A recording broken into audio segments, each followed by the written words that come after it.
Bismillahirrahmanirrahim. Assalamualaikum warahmatullahi wabarakatuh. Apa kabar anak solih dan solihah? Semoga baik. Bertemu lagi dengan Ibu Putri. Hari ini kita akan memulai pembelajaran. Agar lebih semangat sebelum memulai pembelajaran, mari bersama-sama kita tepuk semangat terlebih dahulu. Tepuk semangat. Semangat. Oke, jika kita sudah semangat, tandanya kita siap untuk belajar. Pada kesempatan hari ini, kita akan mempelajari materi tentang interaksi manusia dan lingkungannya. Perhatikan gambar ini. Apakah anak-anak mengetahui apa yang dilakukan orang-orang pada gambar? Yang dilakukan orang-orang pada gambar adalah bentuk interaksi antara manusia dengan lingkungannya. Apa yang dimaksud dengan interaksi manusia dengan lingkungan? Interaksi antara manusia dengan lingkungan hidup merupakan proses saling mempengaruhi antara satu dan yang lainnya.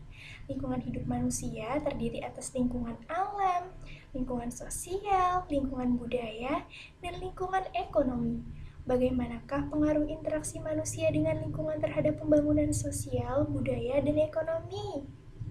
Ya, yang pertama dapat memperluas lapangan pekerjaan, yang kedua mengurangi pengangguran, yang ketiga semua masyarakat mendapat penghasilan untuk memenuhi kebutuhan hidupnya, dan yang keempat mengatasi kesenjangan sosial dan ekonomi.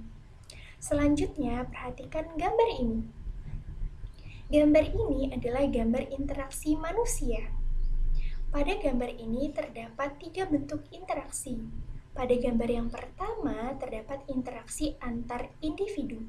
Maksudnya adalah interaksi antara individu dengan individu.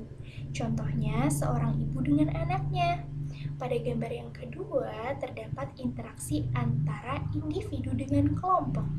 Contohnya ibu guru berbicara di depan murid-muridnya.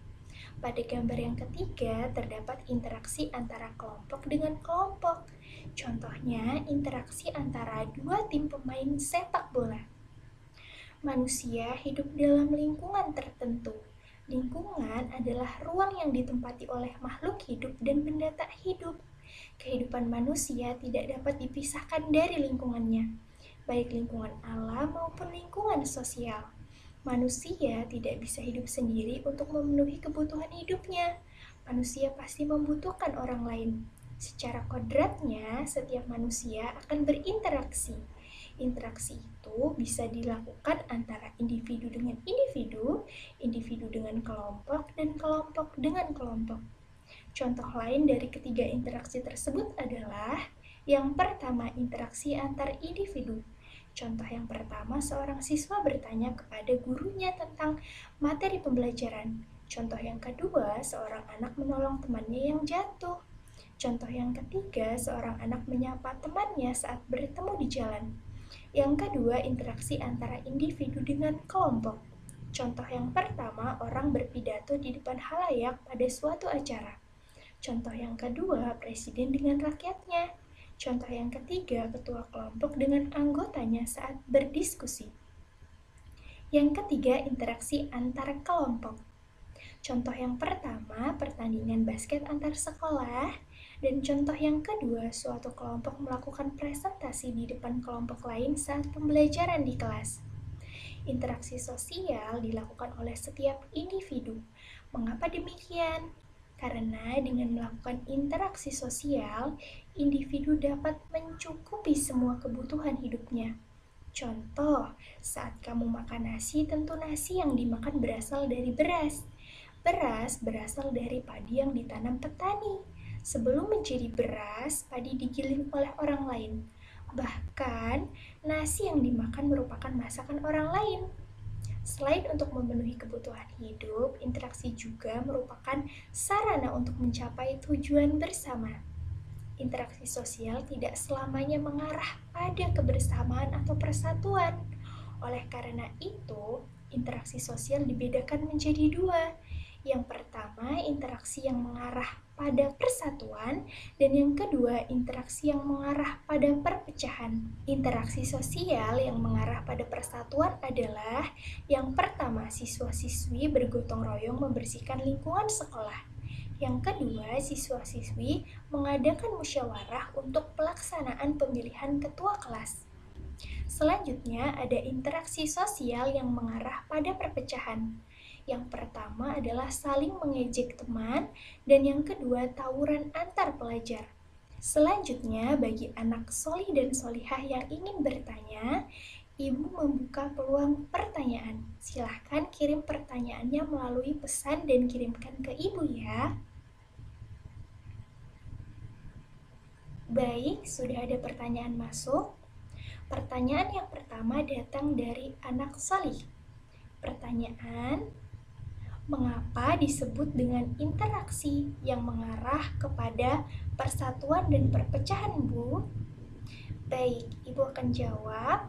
Disebut sebagai interaksi yang mengarah kepada persatuan karena hasil dari interaksi atau hubungan timbal balik tersebut menimbulkan dampak yang baik, yaitu persatuan seperti bergotong royong dan bermusyawarah.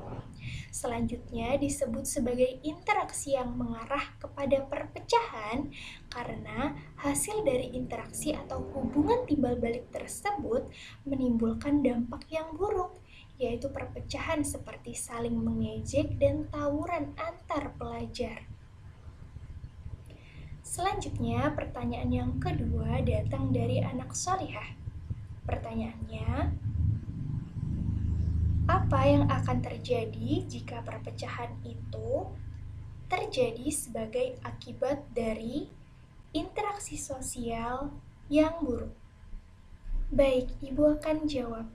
Yang akan terjadi adalah kerugian, berupa perpecahan, tidak adanya sikap saling membantu, saling tolong-menolong, dan saling bekerja sama dalam kebaikan. Baik, Ibu cukupkan untuk pembelajaran kita pada hari ini. Semoga apa yang Ibu sampaikan dapat menjadi manfaat bagi kita semua, terkhusus bagi anak-anak soli dan solihah. Semangat selalu belajarnya, semangat dan tetap lakukan yang terbaik. Ingat, Rasulullah Shallallahu Alaihi Wasallam bersabda, "Talabul ilmi fardhatun ala kulli muslimin wa muslimat." Yang artinya, menuntut ilmu itu merupakan suatu kewajiban bagi setiap muslim, baik muslim laki-laki maupun muslim perempuan. Semangat selalu anak-anak salih dan salihah. Sampai jumpa.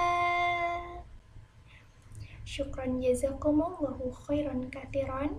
Wassalamualaikum warahmatullahi wabarakatuh.